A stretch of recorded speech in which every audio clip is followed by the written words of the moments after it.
Ну вот, сварганю сегодня такие козлики.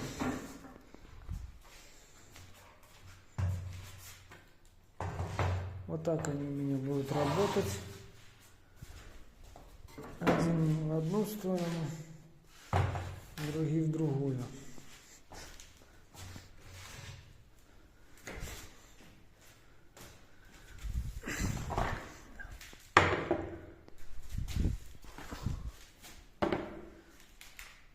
Ну, сверху еще будет такой лист.